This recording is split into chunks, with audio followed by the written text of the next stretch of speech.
Welcome to we in class. आज हम देख रहे हैं कुछ पजल के क्वेश्चंस। ठीक है, पजल के क्वेश्चंस में आप देखो कि किस किस टाइप के आपको अरेंजमेंट देखने को मिलते हैं, ये आप देखो। तो यहाँ पे आपने देखा सबसे पहले कि इसमें आपने किस किस टाइप के पजल को सॉल्व किया। अभी तक आपने ये सारे टाइप के जो अभी इसमें डायग्राम आपको दिख रहे हैं, सर्कुलर, रेक्टेंगल,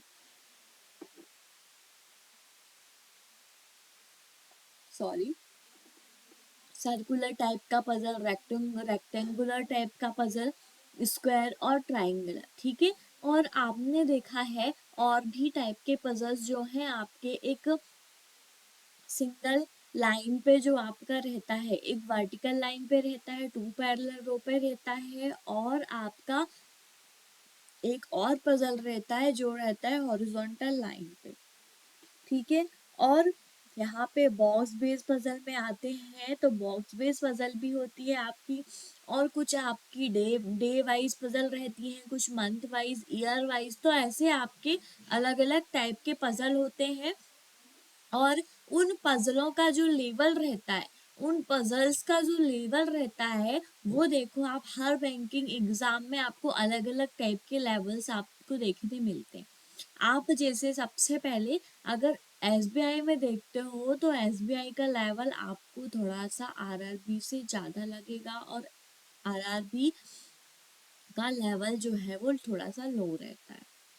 ठीक है, ऐसे ही आप आईबीपीएस में देखते हो तो आईबीपीएस में भी लेवल जो है अप रहता है। तो इनको जो है आप उस तरीके से सॉल्यूशन करें, जो भी आपका एग्ज़ाम देना है आपको उस तरीके से आप उसकी प्रिपरेशन करें तो आपके लिए बहुत अच्छा होगा।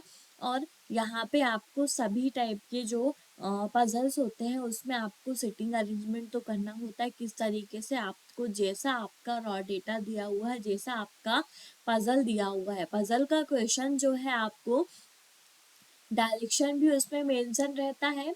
ठीक है, और डायरेक्शन भी मेंशन रहता है, और कुछ लेफ्ट राइट जो आपके रहते हैं वो भी मेंशंस रहते हैं। तो आपको उनमें भी आपको देखना होता है और उसके अकॉर्डिंग ही आपको पजल बनानी होती है। ठीक है, तो यहाँ पे हमारा ये पजल का सीरीज तो चल ही रहा है। इसके अलावा जो है हमारा पजल के अलावा हमारा जो है एक चल रहा है हमारा ऑल टाइप के रीजनिंग क्वेश्चंस चल रहे हैं, कुछ बेसिक कंसेप्ट जो थे वो क्लियर हुए हैं हमारे, और शॉर्ट्स वीडियो चल रहे हैं।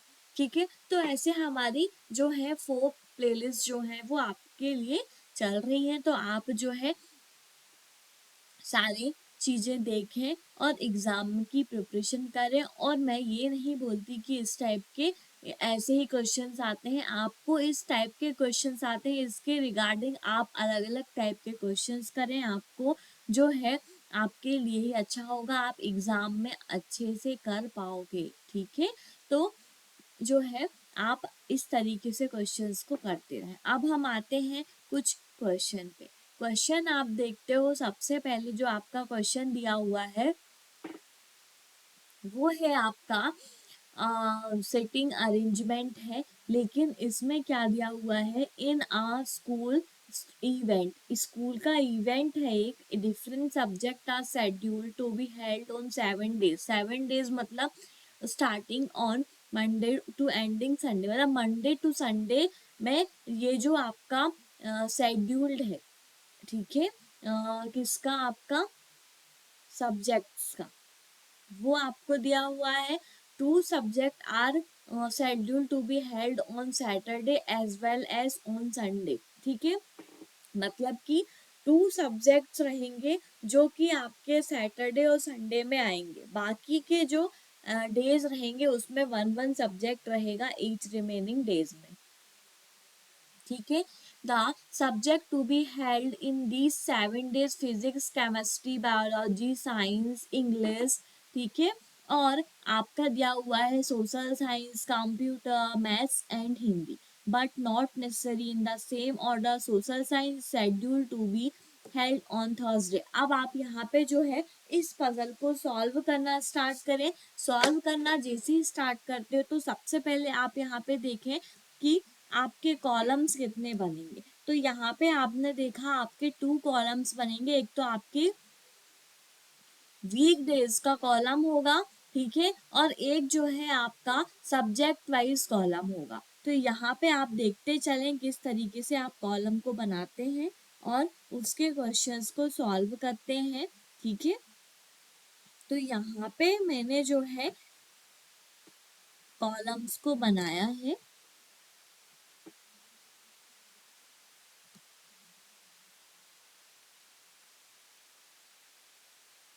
इसको जो है आप अरेंज करें, ठीक है। अब आप देखें यहाँ पे सबसे पहले कि आप किस तरीके से इसको अरेंज करते हो।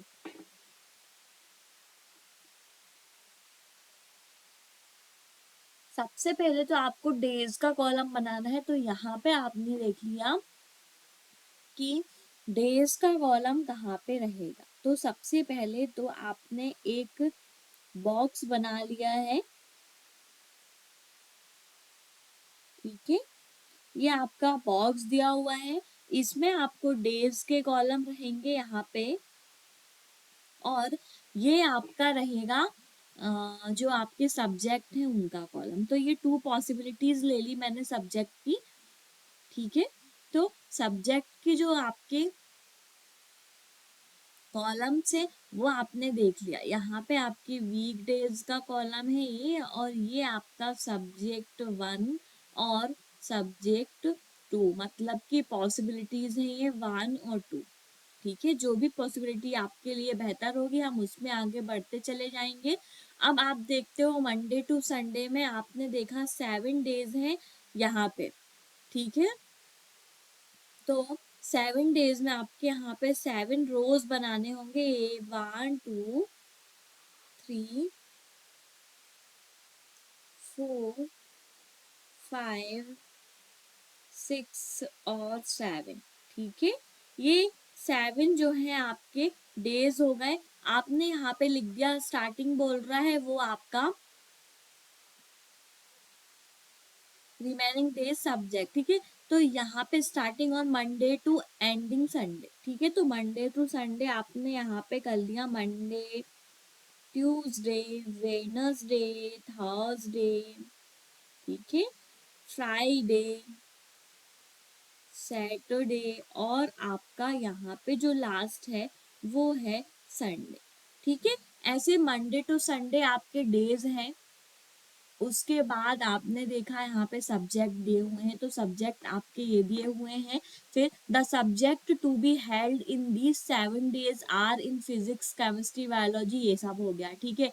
उसके बाद यहाँ से आपका स्टार्ट होता है social science is held to be held on, social science जो है वो थर्सडे के दिन आता है। तो ये आपका कंफर्म डेटा है, सोशल साइंस को आपने थर्सडे में रख दिया, दोनों में ये कंफर्म डेटा था। तो यहाँ पे आपको कोई फर्स्ट पॉइंट जैसे आप नोट भी करते वैसे नोट करने लायक कोई पॉइंट नहीं है ये।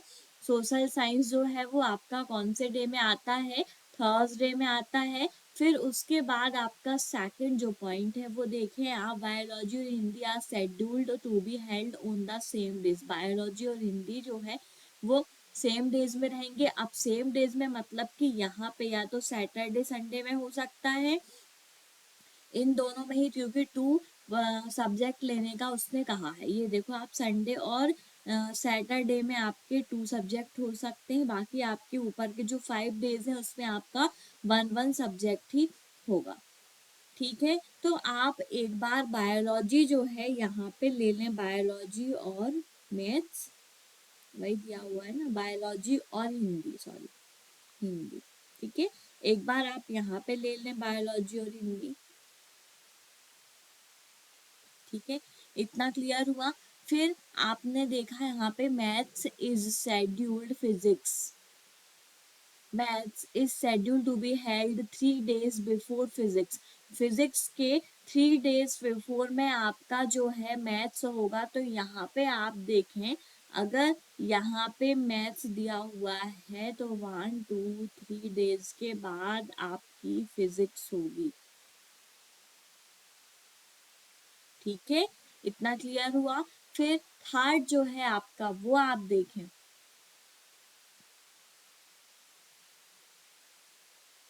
तो आपने अगर यहाँ पे मैथ्स को ले लिया है तो 1 2 3, और यहाँ पे आपका जो है फिजिक्स हो जाएगा 1 2 3 4 5 6 7 डेज हो गए। मैथ्स आपने सेकंड नंबर पे लिया है, तो आप क्या 3 डेज बिफोर में, मतलब कि 1 2 3 डेज में, यहाँ पे 3 डेज के पहले आपका फिजिक्स हो जाएगा। ठीक है, ये आपने देखा यहाँ पे ये वाला जो पॉइंट था, math is scheduled to be held 3 days before physics. ठीक है, 3 डेज पहले जो है आपका मैथ्स होना चाहिए। तो यहाँ पे अगेन आप वही पॉसिबिलिटी को ले लें। अगर आप यहाँ पे लेते हैं तो 1 2 3 यहाँ पे आपका नहीं आ सकता। ठीक है, यहाँ पे अगर आप मैथ्स को लेते हैं तो 1 2 3 यहाँ पे आपका आ सकता है, लेकिन यहाँ पे आपको एक सिंगल सब्जेक्ट नहीं चाहिए। फिर आप यहाँ से लेते हो मैथ्स को, अगर आप यहाँ पे लेते हो तो 1 2 3 यहाँ पे भी आपका नहीं आता। ये पॉसिबिलिटी आपकी हो गई रॉन्ग। क्यों? क्योंकि आपका ये पॉसिबिलिटी नहीं हो रही है इस वाले केस में। सेकंड में फर्स्ट केस आपका जो है अभी तक ट्रू है। उसके बाद आप देखते हैं that is 2 subject are schedule between maths and physics. Maths और फिजिक्स के बीच में 2 सब्जेक्ट रहेंगे। ये देखो आपका ये क्लियर हो गया, 2 सब्जेक्ट है भी आपके। अब math is not schedule to be held on Wednesday. Math जो है वेडनेसडे में नहीं होगा। ठीक है, तो ट्यूसडे में आपने पहले से ही रख दिया। ठीक है, इतना क्लियर हुआ। आपका जो मैथ है वो वेडनेसडे में नहीं होगा। एक ये पॉइंट है आपका। ठीक है, और भी पॉइंट है आपके, और भी आपके क्या पॉइंट है ये आप देखते चलें। फोर्थ जो पॉइंट है आपका वो है मैथ्स और फिजिक्स में 2 सब्जेक्ट का गैप होगा। ठीक है, तो मैथ्स और फिजिक्स में आपके 2 सब्जेक्ट रहेंगे। ये क्लियर हुआ। फिर फिफ्थ में आते हैं, यहाँ फिफ्थ पॉइंट में computer is scheduled immediately after the day biology is scheduled. ठीक है, तो यहाँ पे आपने देखा कि कंप्यूटर के बाद में ही आपका जो है computer is schedule immediately after day biology. ठीक है, तो बायोलॉजी के बाद में ही आपका कंप्यूटर होगा। तो बायोलॉजी आपने यहाँ पे लिया है तो यहाँ आपका कंप्यूटर हो जाएगा बाद में, क्योंकि एक ही पॉइंट बच रहा है आपका। इसके साथ एक और सब्जेक्ट आएगा आपका chemistry is schedule immediately after day the maths is scheduled. Maths के पहले जो है आपका chemistry is scheduled immediately after maths. तो यहाँ पे आपका जो है साइंस केमिस्ट्री आपकी मैथ्स के बाद में होगी। तो आपने देखा यहाँ पे आपकी केमिस्ट्री हो जाएगी। ये भी आपका क्लियर हुआ। उसने बोला है मैथ्स के बाद जो है आपका, और इमीडिएट आफ्टर में आपका क्या होगा, केमिस्ट्री होगा। इतना क्लियर हुआ। फिर आपका जो है फिर लास्ट जो पॉइंट है सिक्स्थ, वो है आपका English is not scheduled on Monday. English जो है आपका मंडे में नहीं होगा। तो एक एक ही बचता है आपका, क्या बचता है यहाँ पे, साइंस बच रहा है आपका, और एक और बच रहा है आपका इंग्लिश। तो आपने देखा इंग्लिश मंडे में नहीं है, तो इंग्लिश यहाँ पे आपका हो जाएगा साइंस। ठीक है, और जो इंग्लिश है आपका वो कंप्यूटर के साथ हो जाएगा। तो ये आपका जो है टॉपिक, आपके सारे ही कंसेप्ट क्लियर हो गए और आपका पजल सॉल्व भी हो गया। आपको पता भी चला कि हमारा पजल जो है वो फर्स्ट पॉसिबिलिटी में सॉल्व हुआ है। सेकंड पॉसिबिलिटी में तो आपका पजल जो है वो सॉल्व नहीं हुआ था। ठीक है, क्यों? क्योंकि आपको जो सेकंड पॉसिबिलिटी में ये जो केस था आपका मैथ्स फिजिक्स वाला, वो आपका यहाँ पे नहीं हो रहा था प्रॉपर अरेंज। ठीक है, तो आपका ये जो पजल है आपका फर्स्ट पॉसिबिलिटी में सॉल्व हो चुका है। अब इस पजल के कुछ आंसर्स हैं वो हम देखते हैं। तो इसमें आते हैं कुछ पजल के क्वेश्चन दिए हुए हैं आपके। तो यहाँ पे देखिए, which of the following subject is schedule to be held on Friday. ठीक है, फ्राइडे में आपका देखो कौन सा सब्जेक्ट जो है वो हेल्ड होता है। तो आपने देखा फ्राइडे में कि ये है आपका फ्राइडे। फ्राइडे में आपका फिजिक्स है जो वो हेल्ड हुआ है, तो फिजिक्स आपका राइट आंसर होगा। ठीक है, फर्स्ट आपका राइट आंसर होगा। फिर हम आते हैं नेक्स्ट क्वेश्चन पे, which of the following subject is schedule to be held on Sunday. Sunday में कौन सा सब्जेक्ट जो है वो आपका हेल्ड हुआ था। तो संडे में आपने देखा कंप्यूटर और इंग्लिश हुआ था। ठीक है, ये आपने देखा लास्ट में ये दिया हुआ है संडे। संडे में आपका संडे में कंप्यूटर और इंग्लिश। तो आपका संडे में जो है कंप्यूटर और इंग्लिश राइट आंसर होगा। तो आपका इंग्लिश ही होगा। क्यों? क्योंकि यहाँ पे आपको कंप्यूटर कोई ऑप्शन में नहीं दिया हुआ है, इंग्लिश है, तो इंग्लिश आपका राइट आंसर हो जाएगा। उसके बाद आप नेक्स्ट क्वेश्चन देखते हैं, on which of the following days in science schedule. Science जो है वो किस डे में शेड्यूल्ड हुआ था। तो साइंस को आपने देखा, साइंस ये दिया हुआ है मंडे में आपका साइंस जो है उसका शेड्यूल है। तो मंडे आपका राइट आंसर होगा। फिर आप आते हो नेक्स्ट क्वेश्चन पे। नेक्स्ट क्वेश्चन जो है आपका वो दिया हुआ है, on which of the following days in computer schedule. Computer जो है वो किस डे शेड्यूल्ड हुआ है। तो कंप्यूटर आपने देखा यहाँ पे सैटरडे में आपका जो है, सैटरडे या संडे, संडे में आपका कंप्यूटर हुआ है। तो यहाँ पे आपका राइट आंसर क्या होगा? संडे। ठीक है, फिर आप आते हो नेक्स्ट क्वेश्चन पे। नेक्स्ट क्वेश्चन क्या है? Social science is related to physics in the same way as maths related to. तो सोशल साइंस फिजिक्स से रिलेट है, तो मैथ्स किससे रिलेट होगा ये आपको सेम वेज में बताना है। तो यहाँ पे आपने क्वेश्चन पे देखा सोशल साइंस जो है वो फिजिक्स से रिलेट कर रहा है। तो यहाँ पे आप देखते हो ये दोनों तो आपके इमीडिएट आफ्टर में, इमीडिएट में दिए हुए हैं, इमीडिएट नेबर है दोनों एक दूसरे के, सोशल साइंस और फिजिक्स। तो मैथ्स और केमिस्ट्री आपका होना चाहिए। ठीक है, मैथ्स और केमिस्ट्री आपका होना चाहिए। तो यहाँ पे आप देखो मैथ्स और केमिस्ट्री में आपका केमिस्ट्री दिया हुआ है, केमिस्ट्री आपका राइट आंसर इसका होगा। ठीक है, तो आपने ये सारे क्वेश्चंस भी किए और आपका जो है पजल को आपने सॉल्व किया। उसके बाद आपने सारे क्वेश्चंस के आंसर दिए, आपके आंसर्स भी निकल के आए। ठीक है, एक भी कंफ्यूजन आपको क्रिएट नहीं हुआ। तो आप जो है इस टाइप के पजल को सॉल्व करें और जो है आगे आगे भी देखते चलें कि हम किस किस टाइप के पजल को सॉल्व कर पाते हैं। ठीक है, अब हम आते हैं नेक्स्ट क्वेश्चन पे। नेक्स्ट जो पजल है आपका वो दिया हुआ है कि 8 फ्रेंड्स हैं आपके, Nishika, Reena, Dhara Dhara, Purti, Pooja, Rinki, Nidhi and Ishika are sitting around a circular table but not facing the center। ठीक है, तो यहाँ पे आप देखते चलें किस तरीके से उसने सॉल्यूशन लिया है। तो इसमें देखो आप एक सर्कल में उसने फेस किया, एक सर्कल है, सर्कल में आपको 8 फ्रेंड्स को अरेंज करना है और साथ में उनके आपके मंथ्स भी दिए हुए हैं, 8 मंथ्स हैं उनको भी आपको अरेंज करना है। ठीक है, तो आपको जो है इस क्वेश्चंस के अकॉर्डिंग आपको अरेंज करना है, ये तो आपको पता ही है। लेकिन यहाँ पे क्या दिया हुआ है, but not facing the centre. Not को आप देख लेना, आप क्वेश्चन को अच्छे से रीड करें। ठीक है, अगर आपने क्वेश्चन को भी अच्छे से रीड नहीं किया है तो आपको प्रॉब्लम क्रिएट हो सकता है। जैसे कि अभी आप अगर नोट को नहीं देखते तो आप ये सोचते कि सारे जो हैं सर्कल के अंदर देख रहे हैं सारे फ्रेंड्स।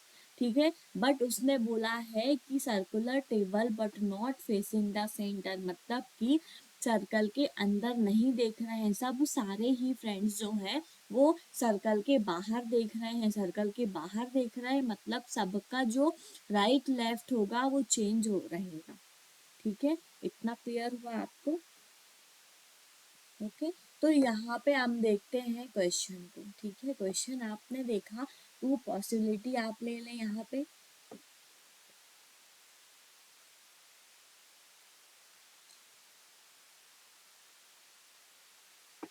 एक पॉसिबिलिटी आपने यहाँ पे ली, एक सर्कल आपने ये बनाया और एक और सर्कल बनाया। टू पॉसिबिलिटी है आपकी, ये है आपकी फर्स्ट पॉसिबिलिटी और ये है आपकी सेकंड पॉसिबिलिटी।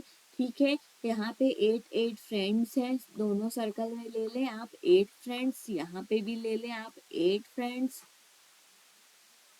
ठीक है, सारे के सारे सर्कल के बाहर की तरफ देख रहे हैं, सारे के सारे सर्कल के आपको जो है फेस जो है सर्कल के बाहर के तरफ है सारे फ्रेंड्स का। तो यहाँ पे आपको वही करना है, सारे फ्रेंड्स का फेस जो है वो सर्कल के बाहर की तरफ रखना है। ये क्लियर हुआ। अब आप देखते चले हम किस तरीके से इनका अरेंजमेंट कर रहे हैं। अब यहाँ पे सबसे पहले तो आप पॉइंट्स को नोट करेंगे, यहाँ से आपका क्वेश्चन स्टार्ट होता है इसी का। Whose birthday is on on in the month of April sits third to right of Pooja. यहाँ पे जो फर्स्ट पॉइंट है आपका वो दिया हुआ है, जो ईशिका है आपकी, वो उसका बर्थडे अप्रैल में आता है और वो इशिका जो है वो क्या है यहाँ पे दिया हुआ है, sits third to right of Pooja. ये जो है आपकी थर्ड राइट में किसके है, पूजा के। ठीक है, उसके बाद सेकंड पॉइंट आपका क्या दिया हुआ है, the one whose birthday is in the month of June sits second to left of Nidhi. जिसका बर्थडे जून में आता है, ठीक है, जिसका बर्थडे जो है जून में आता है उसके सेकंड लेफ्ट में कौन है, निधि। ठीक है, इतना भी क्लियर हुआ होगा। हुज मतलब Nidhi birthday is in the month of January, जनवरी में निधि का बर्थडे आता है।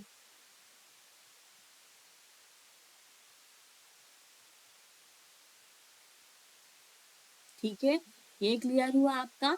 उसके बाद आप देखते चलें कहाँ से कैसे आप अरेंज कर रहे हो, ये आप देखते चलो।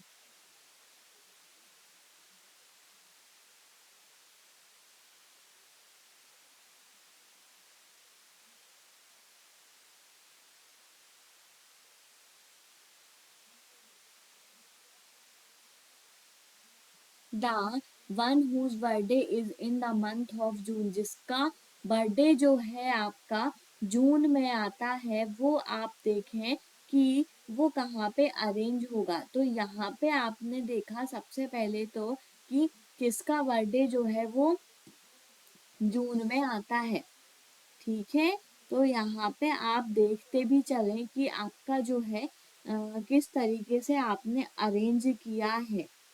ठीक है, आप अरेंज करना स्टार्ट करें, किस तरीके से आप अरेंज करोगे ये आप देखते चलें, तो ही आपका जो है सारा क्लियर होगा। नहीं तो आप जो है नहीं कर पाओगे अरेंज इस तरीके से, अगर आपने इसको देखा है तो। नहीं तो आप देखते चलें और अरेंज भी करते चलें तो आपके लिए ही बहुत अच्छा होगा।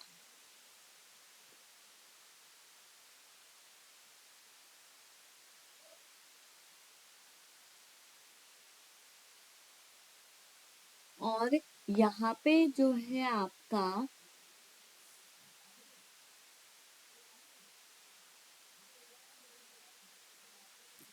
तो यहाँ पे आप आते हो, सबसे पहले आप अरेंज करना भी स्टार्ट कर दो। आप फोर्थ पॉइंट आपका जो है वो और देखें आप, whose January birthday on January. ठीक है, निधि का बर्थडे जो है वो जनवरी में आता है, तो आपने यहाँ पे रख लिया निधि को। ठीक है, उसका बर्थडे आता है जनवरी में, और एक बार आपने यहाँ पे रख लिया निधि को, उसका बर्थडे आता है जनवरी में, इस तरीके से। ठीक है, अब आप जो है और भी पॉइंट्स को नोट करते चलें। निधि का बर्थडे जनवरी में आता है और निधि के सेकंड लेफ्ट में आपका जून रहेगा। तो यहाँ पे आपने देखा कि ये जो आप बाहर की तरफ देख रहे हैं, तो यहाँ पे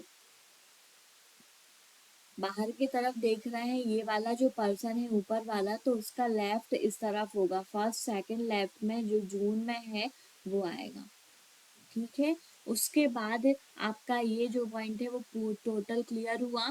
फिर यहाँ पे आपने देखा जो अप्रैल में इशिका का जो है वो अप्रैल में आता है, लेकिन उसके थर्ड राइट में पूजा है।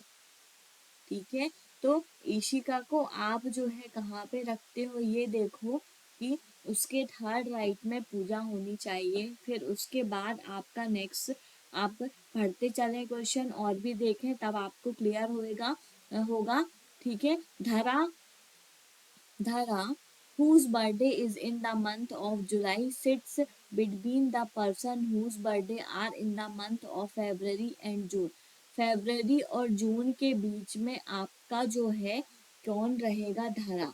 तो यहाँ पे अगर जून लिया तो यहाँ पे ही आपका फेब होगा और यहाँ पे आपकी होगी धरा। ठीक है, इतना क्लियर हुआ।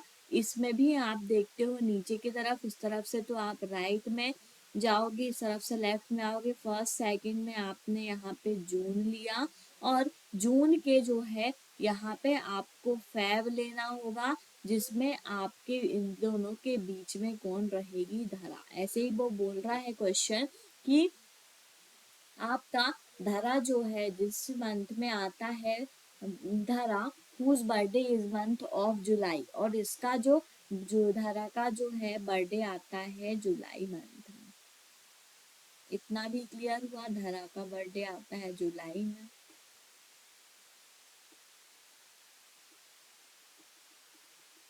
इतना आपका क्लियर हुआ।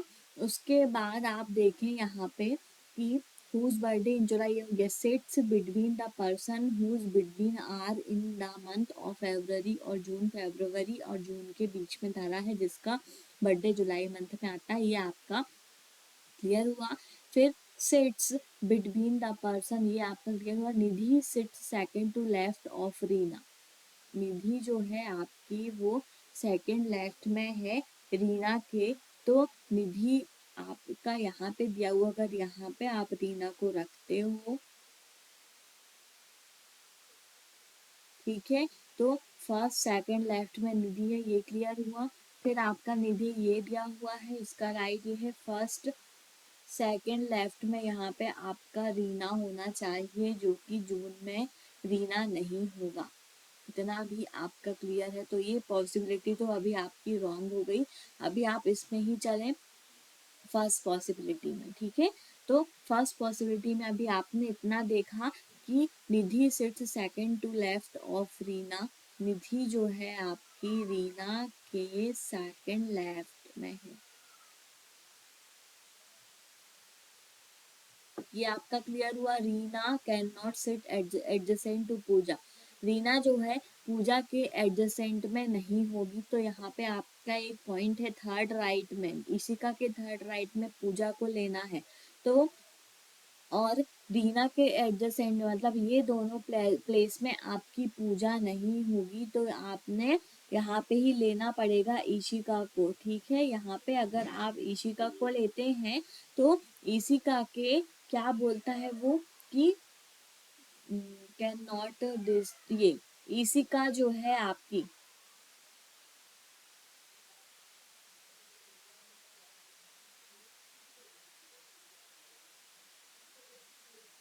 हु कैन नॉट सिट पूजा। ठीक है, ये आपका क्लियर हुआ। पूजा जो है वो रीना के पास में नहीं रहेगी, मतलब एडजेसेंट में नहीं रहेगी। तो इसी का के थर्ड राइट में पूजा है, तो इसी का आपको यही लेना पड़ेगा। फर्स्ट सेकंड थर्ड राइट में आपकी यहाँ पे रहेगी पूजा। फेब भी आपका कंप्लीट हो गया। अब आपका यहाँ पे दिया था इशिका का जो अब मंथ है आपका वो है अप्रैल, तो APR लिख दिया मैंने यहाँ पे। ये आपका क्लियर हुआ। फिर Rinki birthday is in the month of August, Rinki का बर्थडे जो है अगस्त मंथ में है। And sit second to right of Nishika, Nishika के सेकंड राइट में होगी रिंकी। तो यहाँ से अगर आप यहाँ पे लेते हो निशिका को, सॉरी ये वाला तो आपका रॉन्ग है, यहाँ पे लेते हो आप निशिका को, फर्स्ट सेकंड राइट में यहाँ पे हो जाएगी आपकी रिंकी। ठीक है, फिर रिंकी जो है किस मंथ में बोल रहा है, वो अगस्त में, तो अगस्त में हो गई रिंकी। यहाँ पे फिफ्थ जो पॉइंट है आपका वो था रिंकी जो है का बर्थडे अगस्त में आता है। ठीक है, और इसके जो है इसके रिंकी के सेकंड टू द राइट में निशिका है, सेकंड राइट में कौन है, निशिका। ठीक है, इतना क्लियर हुआ। हुज मतलब Nishika, Nishika birthday is month of March, Nishika का बर्थडे मार्च में आता है, ये क्लियर हुआ। सारे ही आपके हो चुके हैं, अप्रैल मई जून जुलाई अगस्त सितंबर, क्या क्या दिया हुआ है, मई बच गया है आपका, तो मई आपका कहाँ पे होगा, अगस्त हो गया, जून यहाँ पे आपका मई होगा। ठीक है, रीना आपकी बची हुई है मई में, बाकी में सब में मंथ आपका डिसाइड हो चुका है। अब यहाँ पे जून में जो है वो कौन बच रहा है, जो आपका जून में आएगा, तो जून में आपकी जो है वो बच रही है पूर्ति। ठीक है, पूर्ति बस बचा है आपका, जो यहाँ पे कहीं पे भी आपका उसका मेंशन नहीं किया गया है, तो जून में आपकी क्या हो जाएंगी, पूर्ति मैडम। ठीक है, तो आपका सेकंड पॉसिबिलिटी को आप यहाँ से रफ कर दें तो आपको क्लियर क्लियर समझ में आएगा। ठीक है, कि हमने किस तरीके से सॉल्यूशन किया, इस अरेंजमेंट किया, सर्कुलर अरेंजमेंट, और उसको हमने उनके कुछ फ्रेंड्स को, 8 फ्रेंड्स को, और वो किन किन मंथ में उनका जो है बर्थडे आता है वो हमने अरेंज किया है। अब इसके ही अकॉर्डिंग हमको आंसर्स देने हैं, इसमें कुछ क्वेश्चन दिए हुए हैं, आप देखें। फर्स्ट क्वेश्चन इसका जो दिया हुआ है, what is the position of Nidhi with respect to the person whose birthday in the month of July. ठीक है, निधि का जो है जुलाई मंथ के रिस्पेक्ट में कितना, क्या पोजीशन है, निधि ये दी हुई है। ठीक है, इसके रिस्पेक्ट में इसका जुलाई मंथ आपका कहाँ पे है, ये दिया हुआ है जुलाई। जुलाई के रिस्पेक्ट में आप अगर देखते हो तो first second third, third left. ठीक है, थर्ड लेफ्ट टू द आपका आंसर होगा, थर्ड टू द राइट। क्यों, क्योंकि आप जो है यहाँ पे बैठ रहे हो तो थर्ड राइट में ऊपर से अगर देखते हो, हाँ निधि के रिस्पेक्ट में अगर आप देखते हो तो थर्ड टू द राइट आपका राइट आंसर होगा। Which of the following combination is definitely to, इसी का जून में है, देखते चलें कॉम्बिनेशन। यहाँ पे इसी का जो है वो अप्रैल में है, ये आपका रॉन्ग हो गया। फिर उसके बाद आपका निशिका है जो जनवरी में है, क्या निशिका आपने देखा जनवरी में नहीं है। फिर आपका जो है ये भी रॉन्ग है, ये भी रॉन्ग है। फिर पूजा अगस्त में है क्या, ये देखें आप, पूजा जो है आपकी वो फेब में है, ये भी आपका रॉन्ग है। ठीक है, ये भी आपका रॉन्ग है। रीना आपकी मई में है क्या, तो यहाँ पे आप देखें ये शायद ट्रू है आपका, ये देखें रीना मई में है। ठीक है, तो ये ही आपका राइट आंसर होगा, रीना मई। ठीक है, राइट कॉम्बिनेशन जो है आपका यही होगा। उसके बाद अब आप आते हो आप दूसरे क्वेश्चन पे। दूसरा क्वेश्चन जो है आपका, how many person are sitting between Pooja and the person whose birthday in the month of April if counted from Pooja in clockwise direction. मतलब कि पूजा और जिसका बर्थडे अप्रैल में आता है उनके बीच में कितने पर्सन्स हैं जब हम पूजा से क्लॉकवाइज डायरेक्शन में काउंट करते हैं तो। ठीक है, तो पूजा आपका ये दिया हुआ है, क्लॉकवाइज डायरेक्शन आपकी ये दी हुई है। पूजा से आप जो है first second third April month में करते तो टू आपका राइट आंसर होना चाहिए। तो यहाँ पे आप देखो टू जो है आपका राइट आंसर होगा, बी। ठीक है, फिर आपका एक और क्वेश्चन है, उसमें आप देखें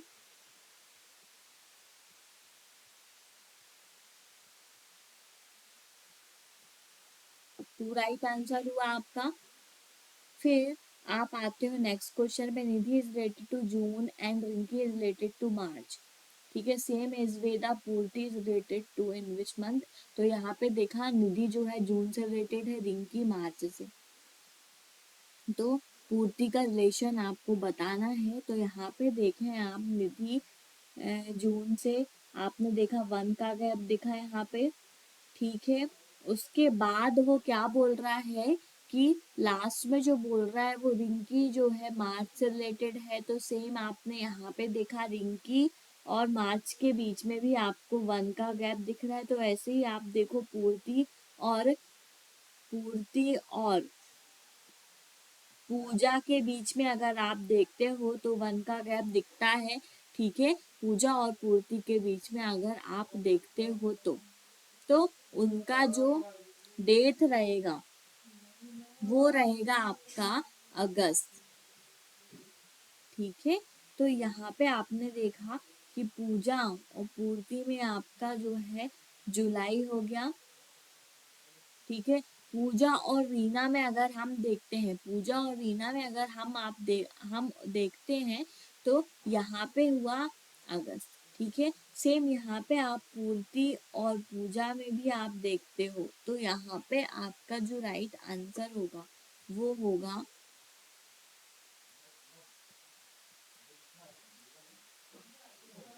फेब। ठीक है, तो यहाँ पे आपने देख लिया कि पूजा और पूर्ति और पूजा के बीच में आपने देखा तो पूजा जो है फेब मंथ में है। तो यहाँ पे आपका वही राइट आंसर होगा। ठीक है, इतना क्लियर हुआ। तो ये सारे क्वेश्चंस जो हैं हमने क्लियर किए, सारे क्वेश्चन आपने सॉल्व किए हो और उसका अरेंजमेंट किए हो, सर्कुलर अरेंजमेंट करने के बाद ही आपने कुछ क्वेश्चंस के आंसर दिए हैं। तो आपको जो है इनका समझ में भी आया कि आपने किस तरीके से इसको अरेंजमेंट किया है। ठीक है, तो ऐसे ही आप जो है इस टाइप के क्वेश्चंस को बनाते रहें और आप जो है वीएन क्लास में ऐसे ही बने रहें। और हम मिलते हैं नेक्स्ट वीडियो पे और भी पजल के क्वेश्चंस के साथ। ओके, तो यहाँ पे देखें आप, और भी पजल के क्वेश्चन मिलते हैं हम वीएन क्लास पे नेक्स्ट वीडियो पे। हमारे चैनल को please like share and subscribe करें। Thank you.